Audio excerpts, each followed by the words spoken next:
So hey guys, this is Komal and welcome back to Komal channel. Guys, GST return R1 हमने previous video में fill करके दिखा दिया था। आज हम भरने वाले हैं जीएसटी R3B। सो गाइज, अगर आपको जीएसटी R3B समझना है अच्छे से तो लास्ट तक बने रहिएगा, और अगर वीडियो पसंद आता है तो लाइक शेयर सब्सक्राइब कर दीजिएगा। अगर आप जीएसटी से रिलेटेड डिटेल्ड ट्रेनिंग चाहते हैं या फिर अकाउंटिंग की फर्दर वीडियोस पे आप कुछ कंसर्न जानते हैं जो हमसे पूछना चाहते हैं, तो वो भी आप हमें कमेंट सेक्शन में बता सकते हैं या डायरेक्टली हमें कॉल कर सकते हैं। कॉन्टेक्ट नंबर डिस्क्रिप्शन बॉक्स में है, और जीएसटी R1 की वीडियो अगर आप देखना चाहते हैं तो ऊपर आई बटन पे क्लिक कर दीजिएगा, और अगर उससे रिलेटेड कुछ सवाल जवाब भी जानना चाहते हैं तो वो भी आप हमसे पूछ सकते हैं। वीडियो डिस्क्रिप्शन बॉक्स में अदर लिंक अवेलेबल हैं, आप देख सकते हैं। गाइस, मैंने लास्ट टाइम दिसंबर की जीएसटी R1 क्वार्टरली फिल किया था। अभी हम 3B भरने वाले हैं। 3B बेसिकली टैक्स की पेमेंट के लिए, अगर सप्लायर ने जीएसटी R1 फिल कर दिया है, फिल करने के बाद अगर उसे अपना आईटीसी चेक करना है, यानी कि मेरा इनपुट टैक्स क्रेडिट कितना आया है, तो वो देखने के लिए वो 3B को फिल करेंगे और उसी की पेमेंट भी कर सकते हैं वो जीएसटी की, और साथ में इनपुट टैक्स क्रेडिट भी वो 3B के थ्रू ही ले सकते हैं। सो गाइज़, हमने यहाँ पे लॉगिन कर रखा है अपनी फर्म का जो यूज़र आईडी एंड पासवर्ड है। अब हम सीधा चलते हैं डैशबोर्ड पे।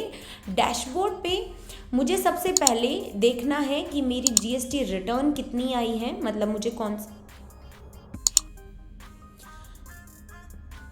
तो यहाँ पे मैंने अपना डैशबोर्ड ओपन कर लिया है।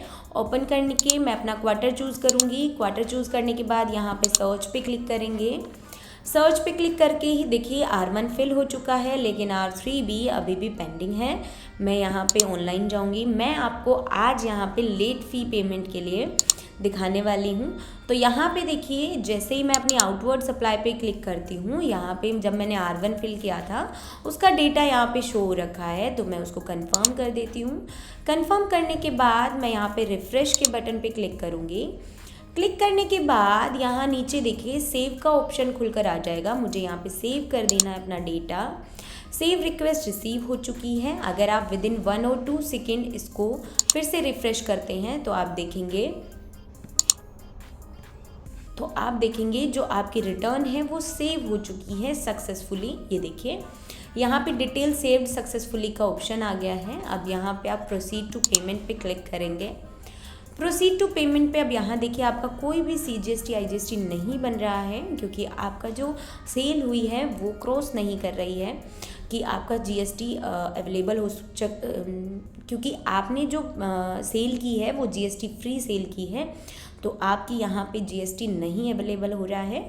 लेकिन हमने लेट फ़ी पेमेंट के लिए क्या है, तो हम यहाँ पे क्रिएट चालान पे क्लिक करेंगे। तो ये देखिए 500 रुपये का जो मेरा चालान है वो आ रखा है। अब यहाँ पे जो हम पेमेंट चूज़ करेंगे वो पेमेंट मोड हमें सेलेक्ट करने पड़ेंगे पहले। तो ये देखिए ई पेमेंट, ओवर द काउंटर और एनईएफटी। तो अगर मैं ई पेमेंट करना चाहती हूँ तो मैं यहाँ पे ई पेमेंट पे क्लिक करूँगी, या मैं एनईएफटी के थ्रू करना चाहती हूँ तो मुझे यहाँ पे बैंक सेलेक्ट करना पड़ेगा। तो सबसे पहले मैं यहाँ पे बैंक सेलेक्ट कर लेती हूँ, स्टेट बैंक ऑफ इंडिया।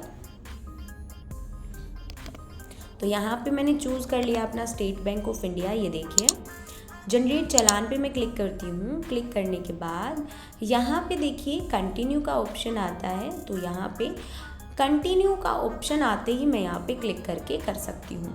लेकिन अगर मैं यहाँ से नहीं करना चाहती, कि मान लीजिए मुझे एनईएफटी के थ्रू नहीं करना, मुझे ई पेमेंट के थ्रू करना है, तो मैं यहाँ पे देखिए कंटिन्यू करती हूँ।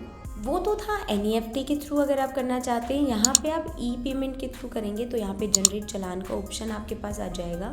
अब यहाँ पे जनरेट चालान का प्रीफर्ड बैंक या नेट बैंकिंग, अब आप अगर नेट बैंकिंग के थ्रू करना चाहते हैं तो नेट बैंकिंग पे क्लिक कीजिएगा। अगर आप प्रीफर्ड बैंक देखना चाहते हैं कि आपके कौन कौन से बैंक जो है जो पहले से यहाँ पे लिस्टेड है, तो मैं यहाँ पे state bank of India choose कर लेती हूँ। मेक पेमेंट पे मैंने क्लिक कर दिया। क्लिक